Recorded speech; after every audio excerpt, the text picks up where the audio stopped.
This is Elliott Antman. I'm the president of the American Heart Association, here for AHA Science News in Baltimore at the Epi Lifestyle 2015 conference.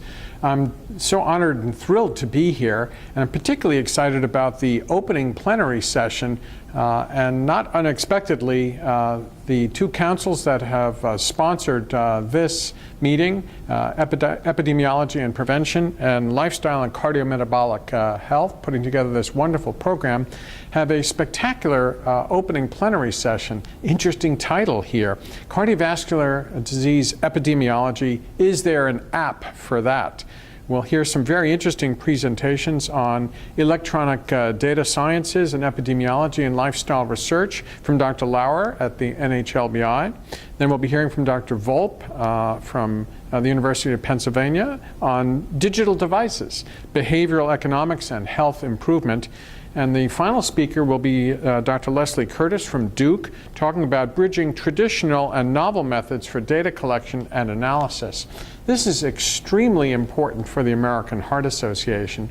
We are immersed in an era of big data. We're immersed in an era of electronic health, mobile health, and these three speakers will be addressing that with particular reference to how it impacts on our epidemiology and lifestyle researchers. Now, what are we going to do with all this information, all this big data, and all the information we're getting from the electronic and mobile devices that we're using for data capture now? I believe this is going to revolutionize the way we do clinical research, and I also think it's going to revolutionize the way we care for patients. That's what this opening plenary session is going to talk about, and I think it's going to set the stage for the way we'll be doing things at the American Heart Association and in our clinical practice in the future, and that's why I'm personally so excited about this opening session.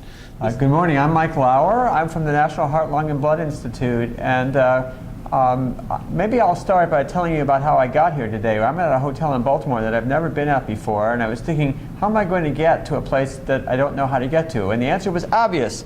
I was going to use my smartphone, and I used the GPS app that probably most of you wouldn't even think as being particularly remarkable, but what it does is it gathers huge amounts of data and has completely transformed the way one thinks about taking a trip to a strange place. And just as big data and digital technologies are transforming the way we do things like going from place A to place B, it's also changing the way we do research. And so potentially a tool like this can, or perhaps already is, a powerful tool for conducting research in epidemiology and lifestyle. And that's what our session this morning was all about. I'm Kevin Volpp. I'm a staff physician at the Philadelphia Veterans Affairs Medical Center and a faculty member at the School of Medicine, the Wharton School of the University of Pennsylvania. What I talked about today was really related to some of the changes in healthcare financing that are happening as we move away from a fee-for-service environment to one in which increasingly healthcare providers have financial responsibility for the health of their patients.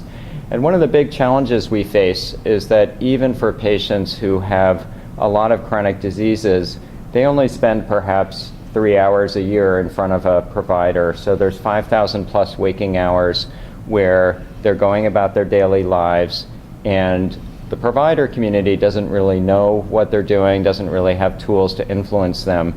And this is where I think there's both a huge opportunity and a big need for clinical health delivery systems to figure out how do we leverage the advances in wireless technologies that have happened, how do we continue to build behavioral interventions that can really help us improve our patients' health when they're not in front of us. And that's going to be a critical challenge for us to work on over the next many years. I'm Lesley Curtiss from the Duke Clinical Research Institute, and this morning I spoke about the explosion of the electronic health record and what that means for us, both the opportunities and the real challenges that we face in using that for clinical research.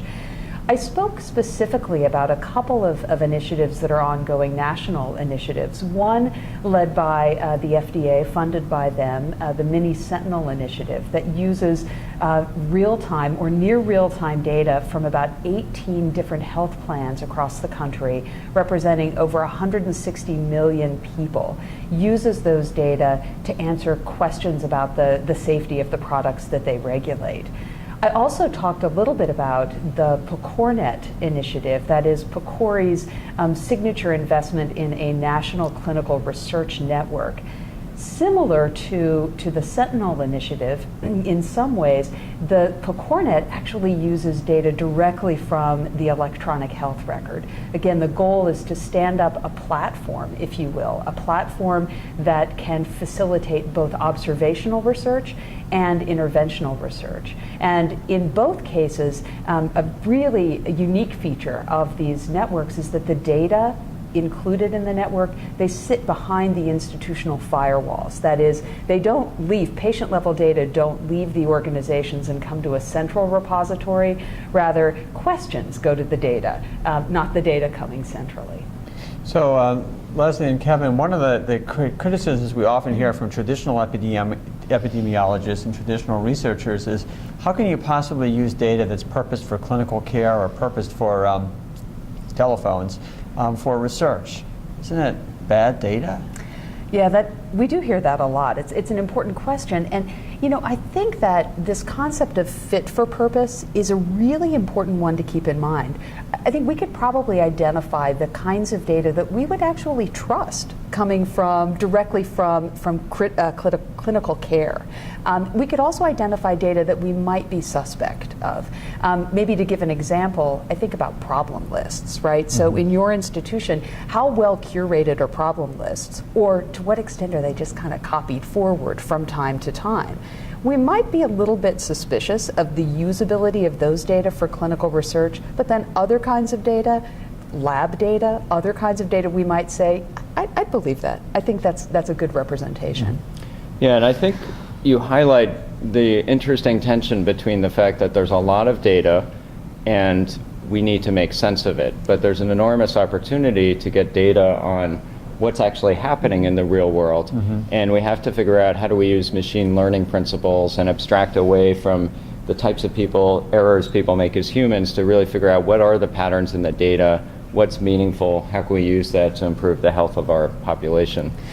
Actually, one point just to follow up on, I think you, Kevin, articulated multiple disciplines, right? You could begin to think about how multiple disciplines, people who do machine learning, epidemiologists, clinical researchers of different varieties, how all of them would be important in addressing that question.